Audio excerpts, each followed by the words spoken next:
Magandang araw mga angels! Tunghayan natin ang ika-6 na kabanata ng Marrying a Tyrant Billionaire.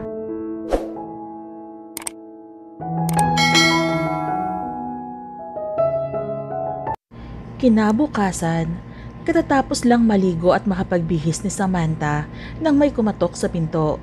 Yung magiging kasama ni Marco na galing sa agency ang kanyang napagbuksan. Hi!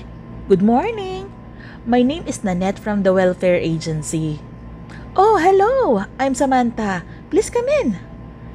Ma'am, can I ask something? Tila nahihiyang tanong nito. Yes, you can. Ma'am, are you a Filipino? Oh, yes. Why? Ay, salamat naman kung ganon. Hindi ako masyadong mahihirapan mag-English, sabi nito. Patawa naman si Samantha sa sinabi nito. So, Pinay ka rin po pala? Opo ma'am, baka sakali lang din po ako dito sa Shanghai, baka pala rin. Mabuti na lang at Pinay po pala ang magiging amo ko. At nagpapasalamat rin po ako na kababayan ko pala kayo. Siya nga po pala, hindi naman po kalakihan itong apartment namin at wala pong masyadong gamit dahil kalilipat lang kasi namin ang kapatid ko. Ang gagawin mo lang naman ay samahan at ipagluto ang kapatid kong si Marco. Bukod doon ay wala ka ng ibang gagawin, sabi ni Samantha. Wala hong problema iyon sa akin at isa pa sanay ho ako sa gawaing bahay. At ang magiging sahod mo naman ay hindi ganun kalakihan sa umpisa pero tataasan ko rin naman kapag nagtagal ka na. Nabanggit na iyon ng agency, yung sahod mo? Sunday ang day off mo or depende kung may trabaho ako kapag linggo. Okay lang ba yun sa'yo? Ay okay po. Kahit hindi na po ako mag-day off, okay lang naman po. O siya, maaga akong aalis ngayon. Ikaw na ang bahala sa kapatid ko, Ate Nanette ha? Tawagan mo na lang ako kapag may problema. Ito pala ang number ko, sabi ni Samantha, sabay abot ng card kay Nanette. Okay ma'am, tugon naman ito. Pagkatapos ibinigay ang card ay nag-ayos na si Sam para umalis. Pupunta kasi siya ng bangko para i-deposit sa account niya ang pera na galing kay Gabriel. Marco, aalis muna ako ha. Makinig ka kay Ate Nanette. Huwag kang pasaway, okay? Paalam ni Sam sa kapatid. Okay, see you. Tugon naman ito. Ate Nanette, ikaw na po ang bahala kay Marco ha. Tawagan mo ako kapag may problema. Okay po ma'am, mag-iingat po kayo. Salamat ate. Matapos makapagpaalam ay kaagad nang lumabas ng apartment si Samantha upang tumungo sa bangko. At kapag walang tumawag na client, ay dediretso na siya sa makeup school kung saan siya nag-aaral. Laking pasalamat na lang niya at kababayan rin niya ang nakuha niyang mag-aalaga kay Marco. Alam naman kasi niya na mas maaasahan at mapagkakatiwalaan ang mga Pinay na OFW dahil likas na Pilipino ay mababait, masipag at hindi mareklamo sa trabaho. Ilang minuto lang ay naideposit na ni Samantha ang pera sa account niya. Sakto at kalalabas lang niya ng bangko nang makatanggap siya ng text message. Pagtingin niya ay mula iyon kay Gabriel. The text message was, "Come to Hindervilla ASAP." Kaagad napakunot ang noo ni Samantha nang mabasa iyon. Anong event naman kaya ang dadaluhan ni Gabriel? Napakibit balikat na lang siya. Dala na rin naman niya ang makeup bag niya kaya hindi na siya kailangang umuwi pa. Itinaas niya ang kanyang kamay at pumara ng taxi. Napagdesisyon niya niyang mag-taxi na lang upang makarating agad sa Hindervilla. Matatagalan kasi siya kapag pupunta pa siya sa station ng tren. To Hindervilla please, sabi niya sa taxi. 15 minutes lang ay nakarating na si Samantha sa villa ni Gabriel, ngunit kabababa lang niya ng taxi nang makita na palabas na ito kasama si Frederick at ang 3 pa nitong assistant. Ha? Bakit naman aalis na siya? Hindi ko pa nga siya naaayusan, bulong niya habang naglalakad papalapit sa mga ito. Nang makita naman ni Gabriel si Samantha ay tumangulang ito at sinabi, "Get in the car." Kahit nagtataka ay sununod naman ito ni Samantha. Nang makaupo ay hindi na niya napigilang magtanong, "See you, Gabriel. Saan pala ang lakad mo?" "Manila." Matipid na tugon nito. "Ano? As in sa Pinas?" Gulat na tanong ni Samantha. "Ilang araw ka naman doon?" 4 days. Kunot noon itong tugon. "Stylist kita, hindi ba? So, kung saan ako pupunta dapat kasama ka. May problema ba?" Dugtong pa nito. Napanganga na lang si Samantha. Gusto sana niyang tumanggi ngunit agad na sumagi sa isipan niya ang utang niya. Kaya lang, naisip niya kung sasama naman siya, paano naman si Marco? Tiyak hahanapin siya ng kapatid. Kaagad namang napansin ni Gabriel ang pananahimik ni Samantha. Para itong balisa at hindi malaman kung ano ang gagawin. Ano na naman kaya ang problema ng babaeng ito? Napailing tuloy siya. Marami pa bang lihim na tinatago si Sam? "Ano bang naiisip mo? May problema ka na naman ba? Wala ka bang passport?" Tanong ni Gabriel sa kanya. "I have a passport. About sa tanong mo kung may problema ako, well, kung problema lang, marami ako nun." Pairap na tugon ni Samantha. "Then, tell me your problems." "At bakit ko naman sasabihin sa iyo?" "Fine. Kung ayaw mong sabihin, sagutin mo na lang ang tinatanong ko." "Ano na naman ang tanong mo? Ang tinutukoy mo bang asawa mo ay yung nagngangalang Anton?" Kaagad na nagbago ang ekspresyon ng mukha ni Sam. Kaagad na balutan iyon ng kalungkutan. Hindi. Pero si Anton, wala na siya. Hindi na babalik kailanman.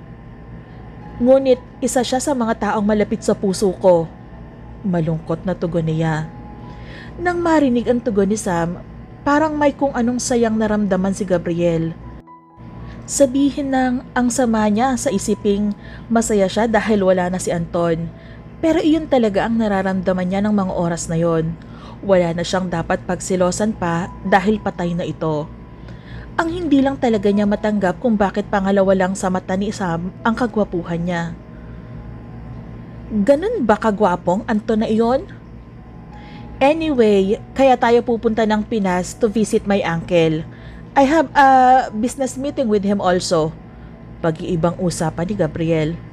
Okay. Tanging tugon ni Sam. Naisip niya na malayo-layo pala ang napuntahan nila at 4 na araw sila roon kaya kailangan niyang sabihin iyon kay Nanette. Ito ang unang beses na hindi niya makikita si Marco ng ilang araw. Paano kapag nagka-problema? Hindi siya makakauwi agad. Ang layo pa naman ng China sa Pinas. The distance between Shanghai, China and the Philippines is 2,058 km.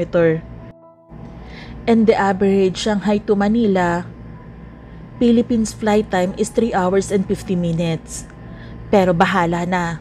Dalangin na lang niya na walang magiging problema. Kinuha niya ang cellphone at nag-text kay Nanette upang ipaalam rito na hindi siya makakauwi ng 4 na araw dahil sa trabaho. Pinangakuan na lang niya ito na bibigyan ng bonus pagbalik niya. At pasalamat siya na wala namang problema kay Nanette ang pakiusap niya kaya nakahinga siya ng maluwag. Tatawagan na lang din niya ito para kausapin si Marco kapag nakarating na sila sa Pinas.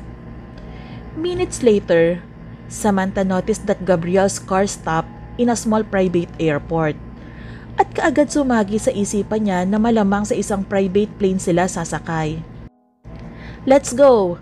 sabi ni Gabriel nang makitang nakatingin pa rin sa labas si Samantha at tila walang planong bumaba ng sasakyan. Doon lang kumilos si Samantha. Nang bukas ni Frederick ang pinto ay kaagad na siyang bumaba. "Fred, ikaw na ang magdala ng bitbit ni Sam." Utos nito kay Fred. "No, hindi na kailangan. Kaya ko naman ito." Tanggi niya. "Miss Velasco, ibigay mo na sa akin para hindi tayo mapagalitan pareho." Bulong sa kanya ni Fred. Wala nang naggawa pa si Sam.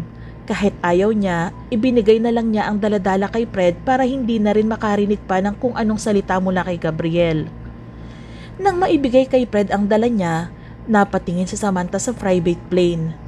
She felt a little bit scared because it was her first time boarding a private plane.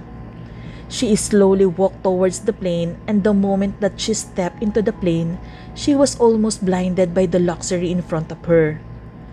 Samantha clearly remembered the tablecloth on her desk was hand-woven, unique to the cultural heritage of a nation of immaterial objects.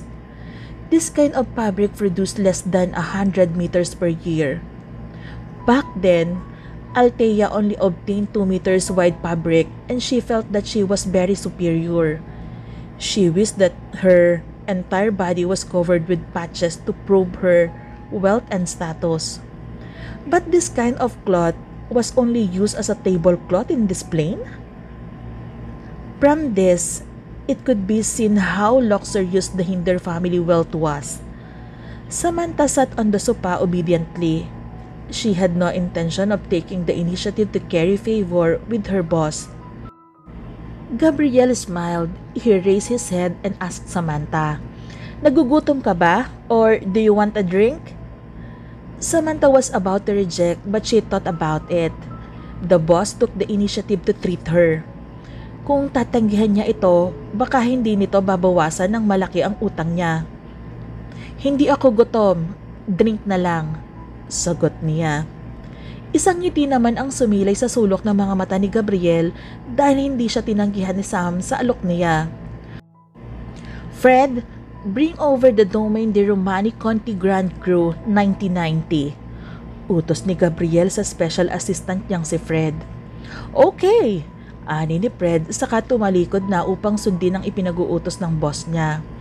Tila umalingaw-ngaw naman sa tainga ni Samantha ang pangalan ng wine na sinabi ni Gabriel. Oo nga at hindi siya madalas makapunta sa mga party ng mga mayayamang tao sa lipunan, ngunit pagdating sa mga mamahaling wine ay may kaalaman naman siya. At ang nabanggit na wine ni Gabriel ay isa sa pinakamahal na wine sa buong mundo. Sa pagkakatanda niya ay hindi bababa sa $21,000 ang halaga ng bawat bote ng wine na iyon. My God! Talagang okay lang sa taong ito na painumin siya ng pinakamamahal na wine? Isa lang siyang stylist at hindi naman siya katulad ng mga mayayamang taong madalas nakamiting nito. Maya-maya lang ay nakabalik na si Fred, bit-bit ang wine na request ni Gabriel. Tama nga si Samantha, ang mahal nga ng wine na iyon. "Sobrang mahal naman ng wine na yan?" wika ni Samantha habang nakatingin ang mga mata sa bote ng wine na hawak ni Fred. "Nakainom ka na ba ng ganyan before?" Gabriel asked her. "Hindi pa. Nabasa ko lang kaya ko nasabing mahal," tugon naman ni Samantha. Napatango-tango lang si Gabriel saka kinuha ang bote ng wine kay Fred at sinalinan ang dalawang wine glass. Pagkatapos na yon ay iniabot niya ang isa kay Samantha at sinabi, "Try it!" "CEO Gabriel, sigurado ka ba na papainumin mo ako ng wine na yan? Hindi naman ako importanteng tao gaya ng mga madalas mong kamiting at..." "I said, try it!" "Bakit pa ang dami mo pang sinasabi?" Putol nito sa iba pang sasabihin ni Samantha. Halos isang linya na lang ang kilay nito dahil sa inis. Dahil doon ay hindi na nagsalita pa si Sam. Kaagad niyang kinuha ang baso na may lamang wine at tahimik na sinimsim iyon.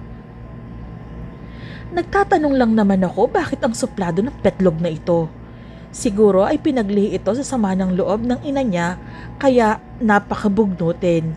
Daig pa ang may regla," maktol ni Sam sa isip niya. Kung si Gabriel siguro ang madalas niyang makakasama ay malamang sa batang edad niya ay tutubuan kaagad siya ng puting buhok dahil sa stress. Bakit nga ba nakatagpo siya ng lalaking may ganitong ugali? Tatanda siya ng maaga sa taong ito at sana lang talaga hindi ganito ang ugali ng kapatid ni Gabriel na asawa niya. Samantala, nakakunot pa rin ang noo ni Gabriel habang nakatitig kay Samantha. Bigla kasi itong natahimik kaya napapatanong na naman siya sa kanyang isipan kung may problema na naman ba ito o baka naman minumura na siya ni Sam sa isipan nito dahil sa sinabi niyang ngayon lang. Bakit naman kasi ang dami niyang tanong iinom lang naman siya ng wine? Big deal ba kung iinom siya ng isa sa pinakamamahal na wine sa buong mundo? Hindi naman siguro sasakit ang tiyan niya kapag uminom siya ng wine na worth $21,000. Ibang-iba ka talaga, Sam. Ibang-iba ka sa mga babaeng madalas kakandara pang lumapit sa akin. Interesting, sabi ni Gabriel sa kanyang isipan. Parehong tahimik sina Gabriel nang muling lumapit si Fred. Yumuko ito at bumulong. CEO Gabriel, isang suite na lang ang available sa Diamond Hotel Philippines. Only one suite left?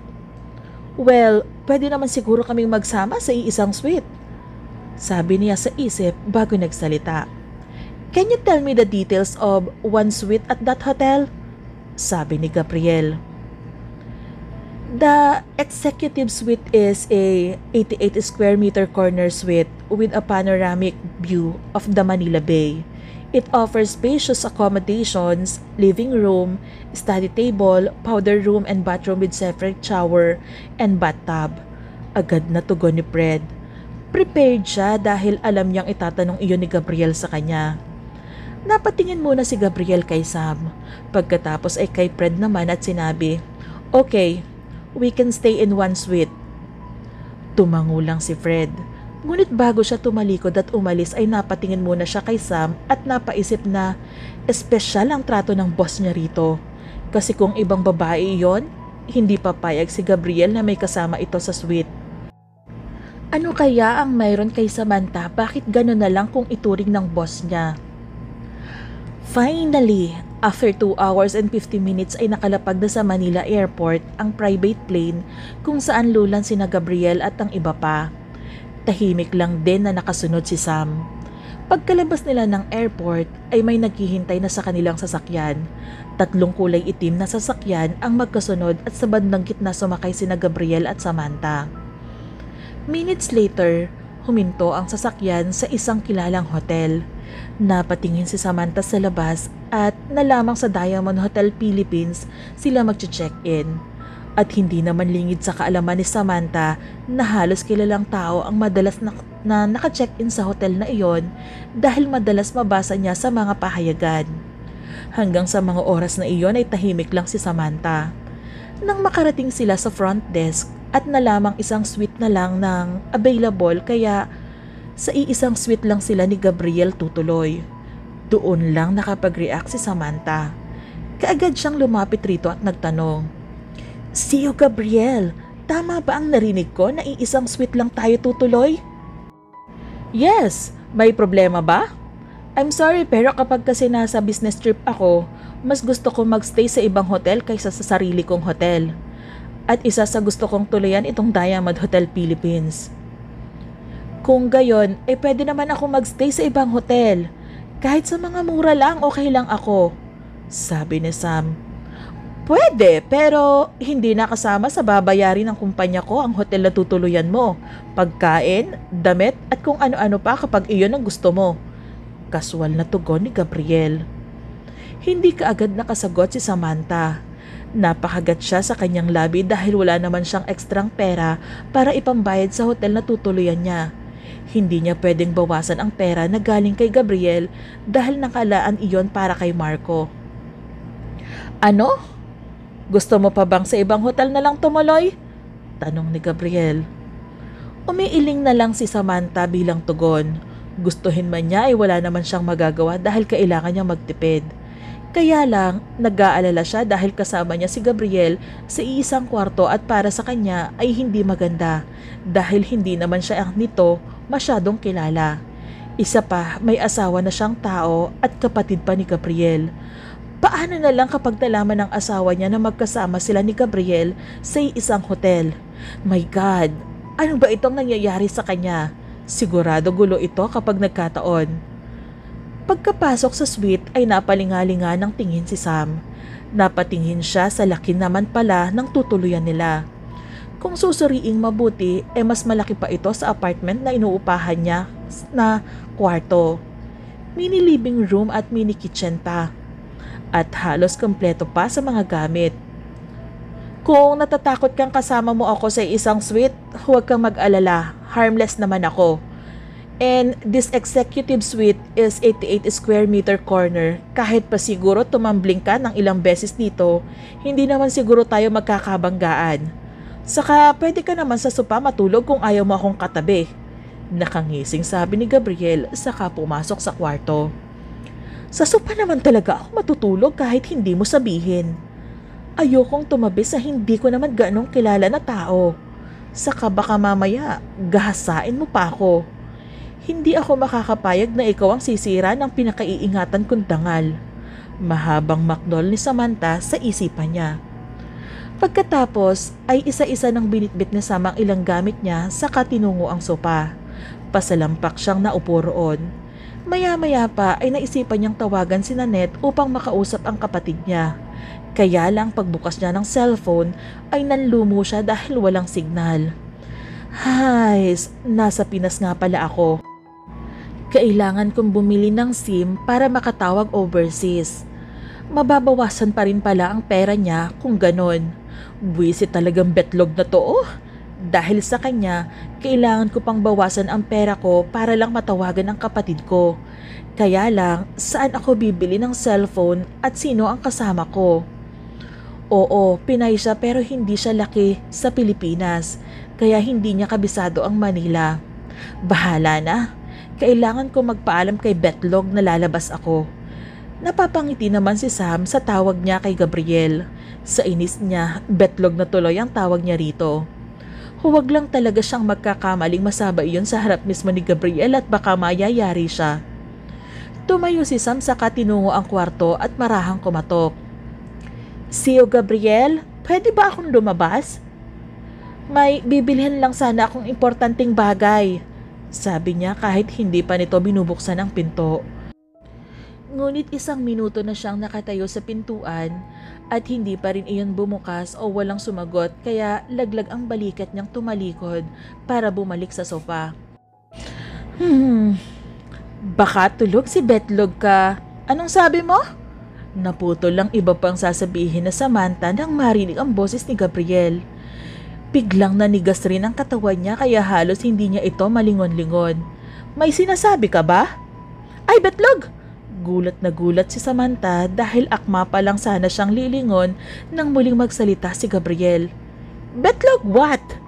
Wala, ano lang, Kwan, basta never mind. Anyway, do you want to go shopping? Pag-iibang usapan ni Gabriel. Alam niyang walang damit si Samantha kaya naisip niyang tanungin ito. Mabuti na lang at nagising siya mula sa pagkakaidlip at naalala na wala itong ibang gamit.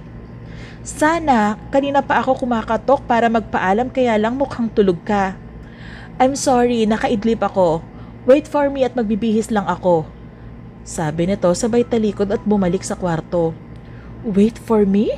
Kasama ba siya? Agad namang napabuga ng hangin si Samantha. Huminga na rin siya ng malalim upang kalmahin ang sarili. Mabuti na lang talaga at hindi pamilyar si Gabriel sa salitang betlog. Let's go? Sabi ni Gabriel kay Sam. Napatingin naman si Sam kay Gabriel. Ang gwapo kasi nitong tingnan sa suot nitong blue men's jeans, plain white shirt at napatungan ng kulay brown na leather jacket.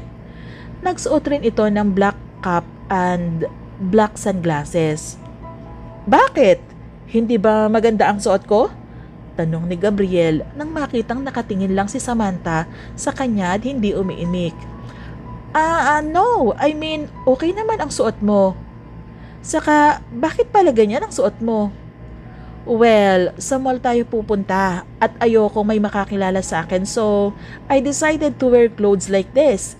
Casual na tugon nito. Oh, okay. Siya nga pala.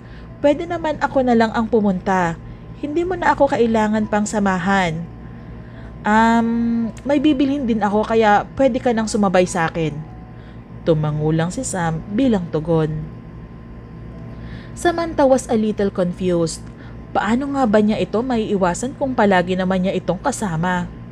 Oo, trabaho lang naman ito pero hindi rin niya hawak ang pag-iisip ng ibang tao. Lalaki si Gabriel at babae siya. Tapos magkasama sila sa iisang suite. Hays, kung marami lang talaga akong pera, hindi ko kailangang gawin ito. Let's go! Sabi nito at nagpatiuna ng lumabas ng suite. Pagkalabas nila ay naghihintay na sa labas sina Fred at ang 3 pang asistant ni Gabriel. At tulad kanina, 3 convoys din silang patungo ng mall. Medyo matraffic din ang mga oras na iyon kaya halos 30 minutos bago nila marating ang pinakamalapit na mall, which is Robinson Place, Manila. Fred, ikaw na lang ang sumama sa amin. The rest, pwede kayong mamili ng mga kailangan nyo. Utos ni Gabriel sa mga assistant niya pagdating nila sa parking lot ng mall. Ang mga bodyguard naman nakasunod ngunit medyo malayo ng kaunti ang distansya at abot tanaw ang kanilang boss. Anong bibilhin mo? Tanong ni Gabriel kay Samantha habang naglalakad sila patungong entrance ng mall. Mobile phone and SIM. Kailangan ko kasi may magamit na phone para matawagan ang kapatid ko. Seryosong tugon ni Samantha. Okay, Fred, sa mobile phone store tayo. Baling niya kay Fred. Tumango naman si Fred bilang tugon. Nahahalata na niyang may gusto talaga ang boss kay Samantha dahil sa kakaibang trato nito rito. Ilang taon na siyang naninilbihan bilang special assistant nito at ngayon lang naging ganito ang boss niya. Simula kasi nang mapadpad si Fred sa Shanghai, China, ay sa kumpanya na siya ni Gabriel nagtatrabaho kaya kilala niya ito. Pure Filipino si Fred na nagbabaka sakaling magtrabaho sa ibang bansa at naging mapalad na nagpapasalamat din siya dahil may lahing Pinoy din ang kanyang amo. Kahit pa istrikto ito at may pagkamasungit. May kabaitang taglay naman ito. Dinala sila ni Fred sa isang kilalang brand ng cellphone at agad na umalma si Samantha dahil hindi niya afford ang ganoong klaseng telepono. Wala akong malaking budget sa ganyang brand. Pwede bang lumipat na lang tayo? No need. I can pay for it for you. Sabi ni Gabriel saka pumasok sa loob ng store. Choose what you want. Baling nito kay Samantha. Ngunit nag-aatubili pa rin si Sam. Sigurado kasi kapag ito ang magbabayad ay panibagong utang na naman niya iyon. Pero, I said, choose what you want. Ayoko ng pabagal-bagal. Nakakunot na ang noon nito habang sinasabi ang katagang iyon. Napapikit mata si Sam dahil sa sinabi nito. Hindi siya makapagdesisyon dahil nag-aalala na madagdagan na naman ang utang niya. Kung inaalala mong dagdag utang mo na naman iyan, don't worry. Isipin mo na lang na regalo ko sa iyo ang mapipili mo. Bulong ni Gabriel sa kanya na ikinapit-lag ni Samantha. Tumama kasi ang mainit nitong hininga sa tainga hanggang lieg niya ng dahilan para tumayo ang kanyang mga balahibo. Pumili siya ng unit na mas mababa ang halaga, pero kahit na iyon ang pinakamura para sa kanya ay mahal pa rin iyon. Agad namang inayos ng staff ang napili niyang cellphone saka pinalagyan na rin iyon ng SIM. Fred, woman's clothing next, sabi ni Gabriel matapos mabayaran ang biniling cellphone para kay Samantha. Nang mga oras na iyon, halos siya na ang nasusunod. Maiinis na lang kasi siya sa tuwing tumatanggi si Sam sa kanya. Si Sam naman ay tahimik lang. Hindi na nagawang umalma dahil baka susingitan na naman siya ni Gabriel. Buisit na betlog to? Huwag ka lang talagang magkakamaling sigilin ako at itatampal ko talaga tong cellphone sa pagmumukha mo. Inis na sabi niya sa kanyang isipan habang nakasunod kay Gabriel. Maya-maya lang ay nasa woman's clothing na sila.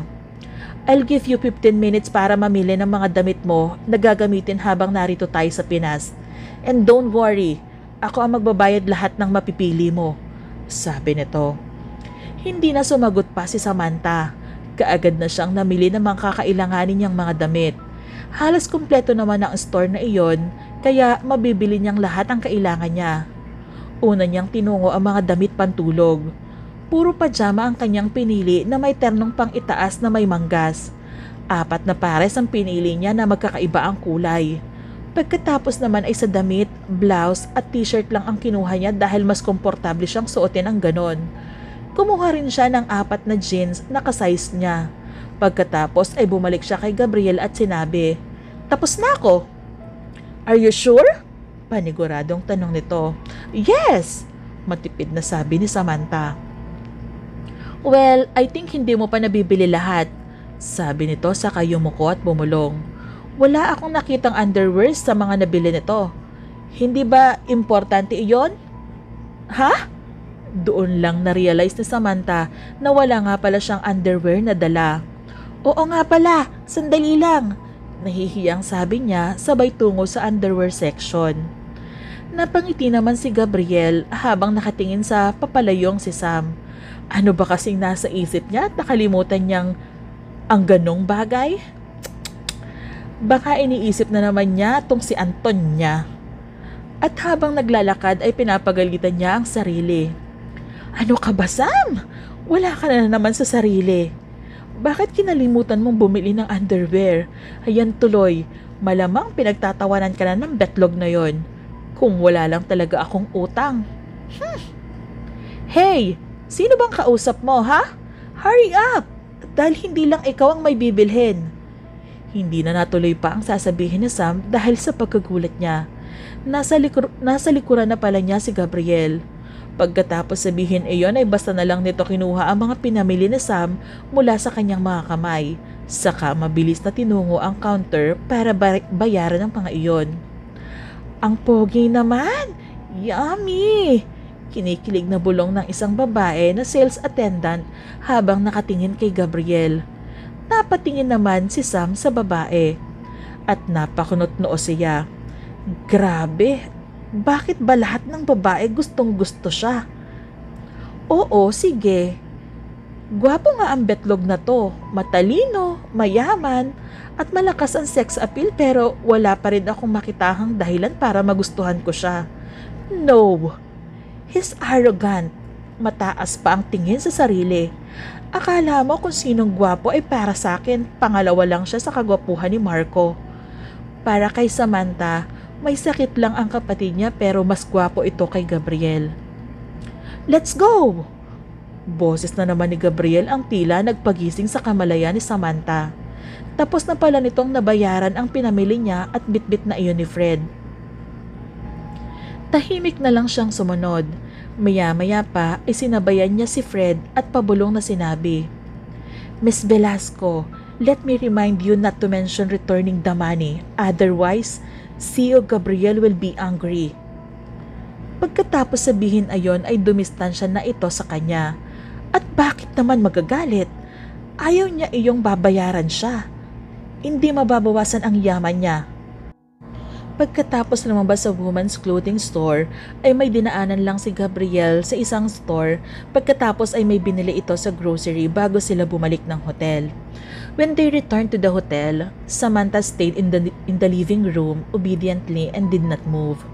She wanted to wait for Gabriel to finish cleaning before going to wash up. After a while, Gabriel finished his bath and walked out of the bathroom wearing only a pair of pants. He was 188 centimeters tall and had a perfect golden ratio. His legs were exceptionally long. He had a strong and perfect 8 abs. His muscles were firm but not exaggerated. Samantha originally wanted to avoid his sight, but after taking a look, she could no longer shift her gaze away. At that moment, there was only one word that kept repeating in Samantha's mind, and that was perfect. Gabriel looked up and saw Samantha looking at him with her eyes wide open. Of course, he knew how good his figure was. He would not admit that he came out of the washroom on purpose. It was very strange. He clearly hated other women who took the initiative to stick to him. But he liked to see Samantha looking at him with a stunned expression. The corner of Gabriel's mouth curved. Why aren't you going to take a bath? Samantha immediately stood up and ran to the bathroom with her pajamas in her arms. Halfway there, she suddenly remembered that she had not brought her toiletries in yet. She immediately turned around and went back to get with them with her head lowered. In the end, because she was flustered, she slammed her head against the wall.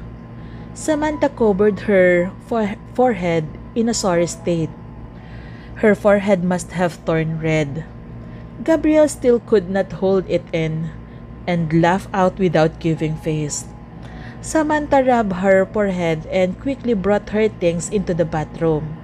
The bathroom was super big. Gabriel's personal belongings were placed on one side and the other side was empty.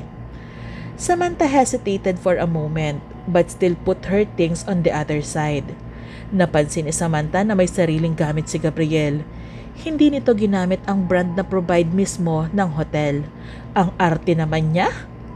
Matapos mailagay ang gamit niya ay hinubad na niya ang suot niya. Pagkatapos ay inadjust muna niya ang temperatura ng tubig bago binasa ang katawan.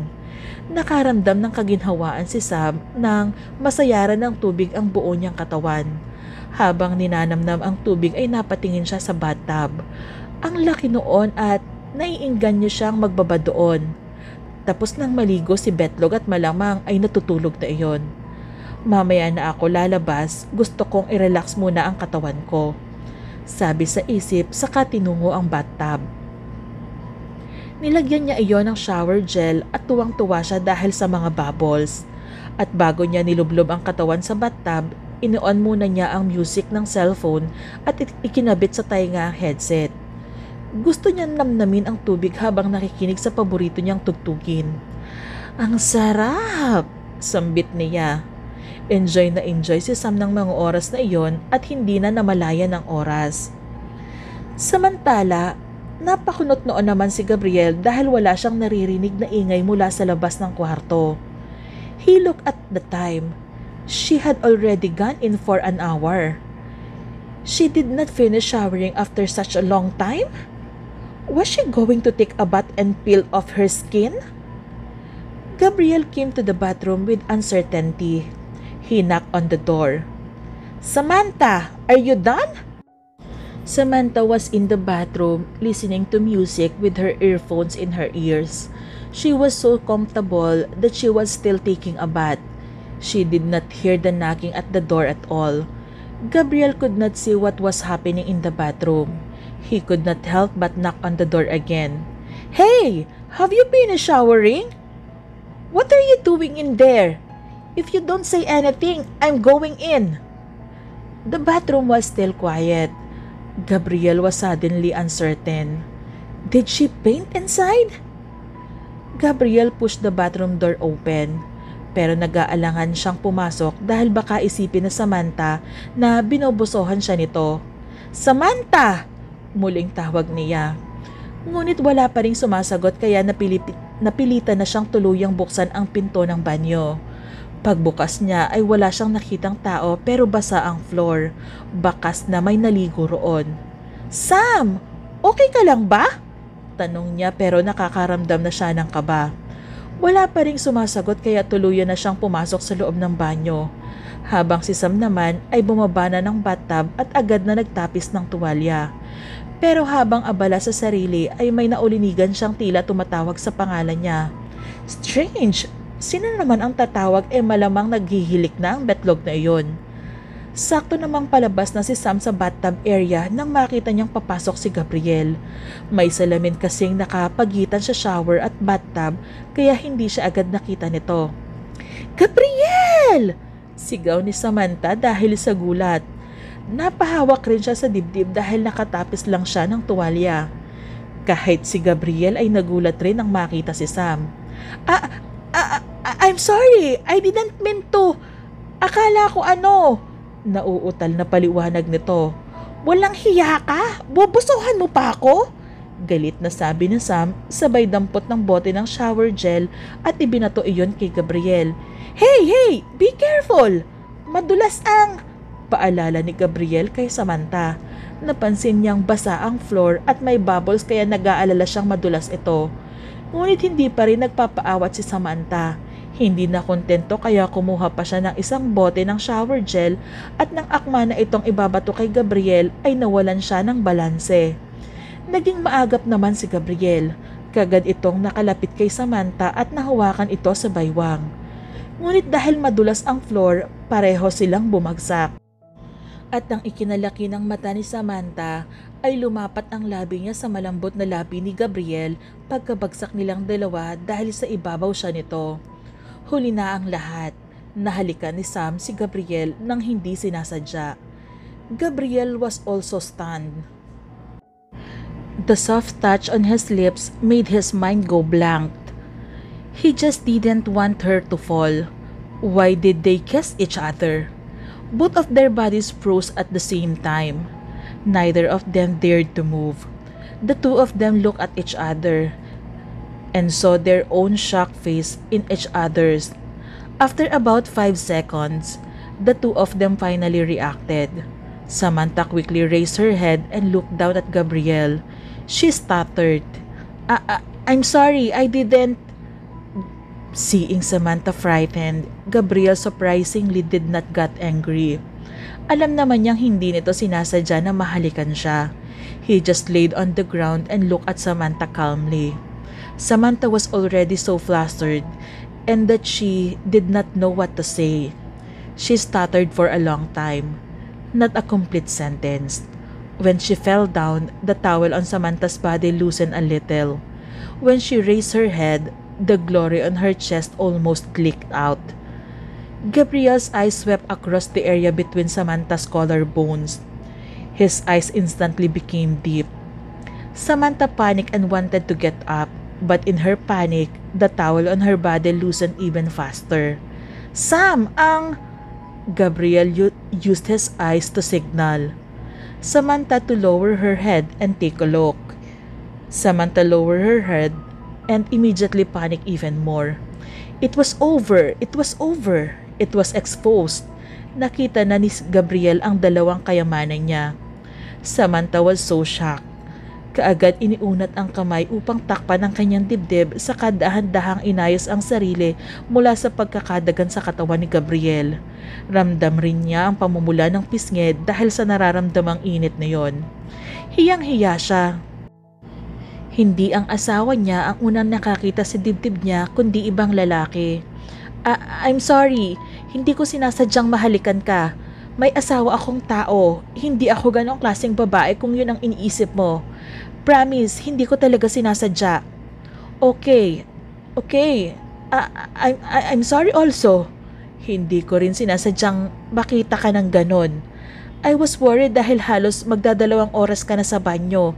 Tapos kinakatok kita at tinatawag walang sumasagot. Pumasok ako sa pag-aakalang na paano ka na sa loob. Mahabang paliwanag ni Gabriel. Pagkatapos na yun ay tumayo na siya at inalalayan si Sam na tumayo. Magbihis ka na. Dugtong pa nito saka lumabas na ng banyo. Naiwang tahimik si Sam. Masamang babae na ba siya dahil sa nangyari? Matatawag na bang niloko niya ang asawa niya dahil sa nahalikan niya si Gabriel? Hay, tama na nga iyan, Samantha.